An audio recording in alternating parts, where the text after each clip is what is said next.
Assalamualaikum, jumpa lagi Football United ringan amatiran ala gua. Ini video kedua yang gua bikin hari Jumat malam. Insya Allah akan tayang hari Sabtu.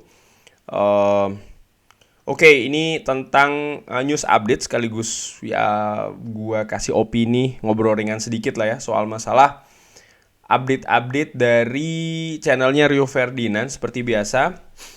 Ada perbincangan di sana, update-update. Ada juga seorang Fabrizio Romano yang ikut di sana selain juga Steven Hansen ya. Oke, langsung aja kabar pertama yang dibahas di channel tersebut adalah soal masalah Paul Pogba yang ini dipastikan atau hampir sangat pasti banget akan meninggalkan Manchester United. Dikabarkan oleh Fabrizio Romano ini arahnya hanya ada dua, antara ke Paris Saint-Germain atau ke Juventus. Dari sisi finansial, Paris Saint-Germain ini lebih unggul daripada Juventus. Tapi tentu saja kembali lagi ke Juventus ini merupakan salah satu pilihan yang sangat mungkin diambil oleh Paul Pogba. Bagi Steven Hansen mengatakan ini tentu saja merupakan kabar yang sangat melegakan. Ya bagi gue juga iya ya, bahwasanya Paul Pogba meninggalkan Manchester United dan dia tidak menyeberang juga ke Manchester City. Jadi sekali lagi Paul Pogba akan meninggalkan Manchester United. Jadi ya Manchester United harus mencari penggantinya sih ya. Apakah penggantinya pemain yang sudah jadi atau pemain yang menuju jadi? Nah ini menarik untuk dinantikan.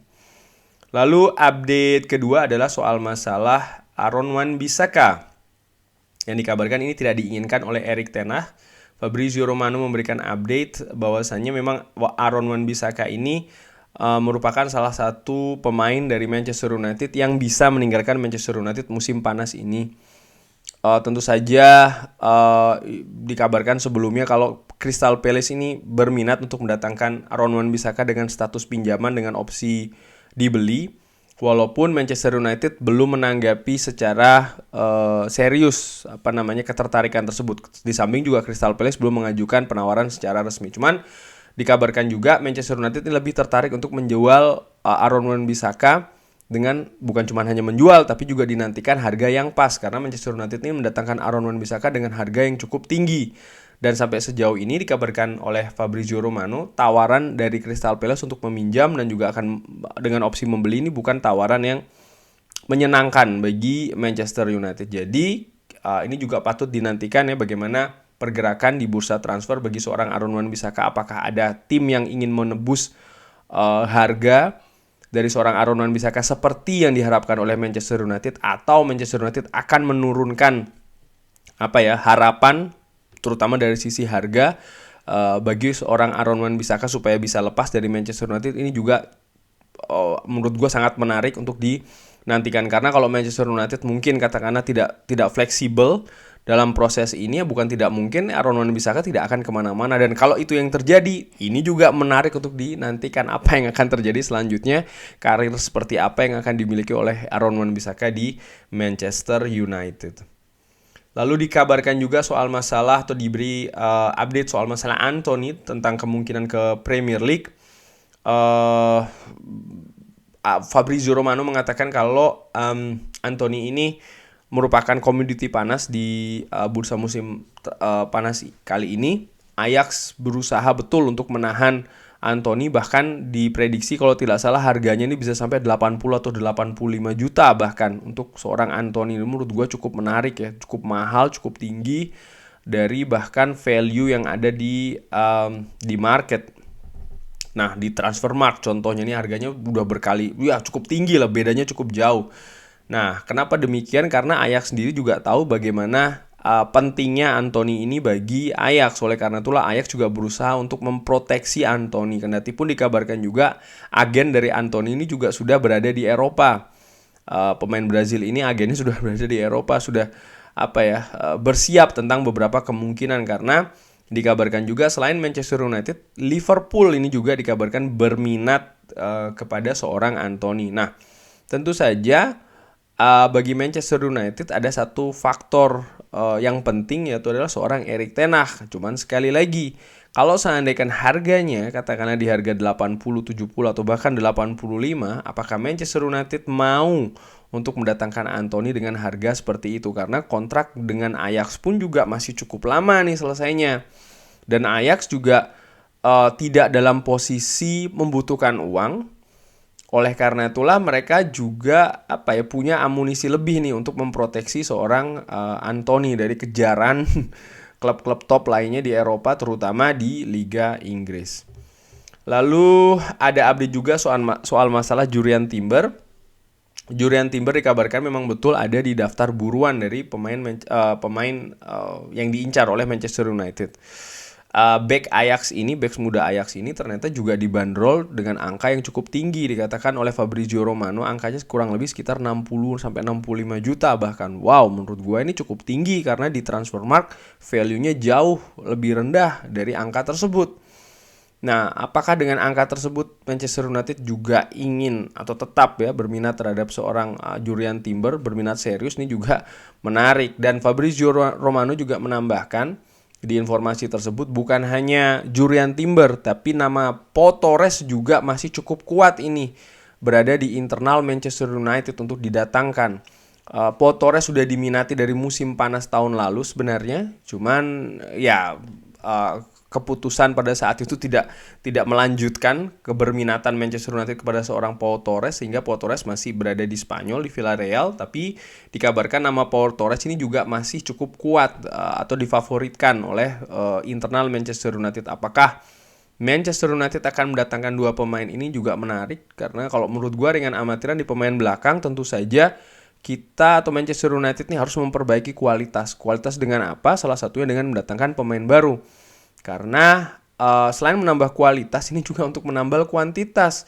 Phil Jones, Eric Bailly, Aaron Wan-Bissaka dikabarkan akan dilepas oleh Manchester United. Butuh pemain-pemain baru untuk menambal posisi-posisi tersebut. Pemain-pemain yang tentu saja diharapkan juga bisa meningkatkan kualitas secara kolektif untuk departemen lini belakang, katakanlah demikian. Dan ini juga cukup menarik bagi gua. Kenapa? Pau Torres pemain tengah, Jurriën Timber tentu saja bisa dimainkan di bek kanan, tapi juga bek tengah. Katakanlah kalau Pau Torres datang, maka praktis kita punya 4 bek tengah.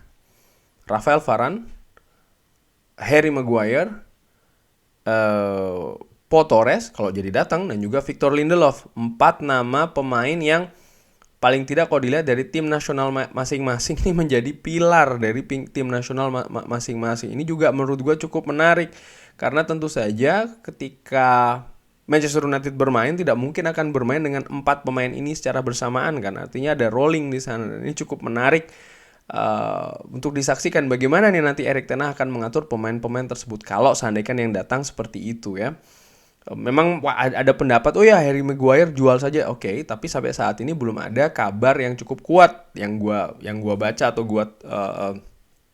yang gua tahu, katakanlah demikian, tentang soal masalah Harry Maguire. Tapi justru yang menguat adalah Harry Maguire tetap akan jadi bagian dari Manchester United musim depan sampai dengan hari ini. Tapi gua nggak tahu update-nya nanti ke depan seperti apa. Tapi yang jelas ini cukup menarik, dikabarkan kalau bukan hanya Jurriën Timber tapi juga Pau Torres. Nah, yang menarik lagi tentu saja adalah budget. Nah, ini bagaimana? Harga Jurriën Timber angka 60-65, Pau Torres berapa? Kalau menurut gua angkanya ada sekitar 50-60-an mungkin ya, niringan amatiran ala gua. Jadi praktis untuk mendatangkan dua pemain belakang ini saja 100 juta lebih. Sementara Manchester United masih harus memperkuat lini tengah dan juga lini depan. Nah, ini bagaimana? Nah, sangat-sangat menarik, sangat-sangat ya, gue penasaran aja sih untuk selalu mengikuti beritanya. Dan ini menurut gue salah satu daya tarik nanti setelah liga ini selesai, yaitu adalah ini masa jeda transfer ini dengan rumor-rumornya, dengan update-update-nya. Memang beberapa di komentar gue baca kok rumor-rumor melulu. Kalau buat gue ringan amatiran, gue justru menikmati rumor-rumor seperti ini ya, berita-berita seperti ini sampai ada nanti kejadian resminya. Buat gue ini merupakan bumbu sepak bola yang kalau buat gue cukup menarik untuk diikutin. Selain itu juga terakhir ini Frenkie de Jong, kabar dari Frenkie de Jong seperti biasa ya, bukan seperti biasa ya, seperti yang lain-lain juga. Update dari Fabrizio Romano mengatakan kalau Frenkie de Jong ini ingin bermain di Champions League. Itu sudah jelas. Xavi ingin supaya Frenkie de Jong ini stay di Barcelona, tapi di sisi lain juga Barcelona punya permasalahan di sisi finansial. Ini bagaimana? Fabrizio Romano mengatakan Xavi akan berusaha untuk memperbaiki kondisi finansial dari Barcelona, artinya menjual pemain, tapi bukan pemain yang dia inginkan untuk stay, termasuk Frenkie de Jong. Artinya dia akan berusaha untuk menjual pemain selain Frenkie de Jong contohnya, tapi pemain-pemain lain yang mungkin tidak masuk skema di di tangan Xavi ini. Di sisi lain juga harga dari seorang Frenkie de Jong ini cukup tinggi. Jadi Stefan Hanson bahkan mengatakan sepertinya Manchester United ingin Frenkie de Jong, tapi Frenkie de Jong tidak menginginkan Manchester United. Ya mungkin itu bisa saja terjadi karena memang betul ada seorang Erik ten Hag di Manchester United. Tapi menurut gue juga akan jadi faktor yang sulit bagi Erik ten Hag untuk bisa meyakinkan Frenkie de Jong untuk datang ke Manchester United. Karena satu, Manchester United tidak bermain di Champions League. Nomor dua, kalau seandainya dipaksakan, berapa harga yang diminta atau untuk ditebus bagi seorang Frenkie de Jong. Karena dua faktor. Satu, Xavi ingin supaya Frenkie de Jong untuk stay. Nomor dua, Barcelona tentu saja akan memasang bandrol yang cukup tinggi bagi seorang Frenkie de Jong untuk memperbaiki kondisi finansialnya. Karena tentu saja dia mengetahui ada klub yang sangat berminat terhadap pemain tersebut. Ya hukum ekonomi paling tidak akan terlibat di sana ya.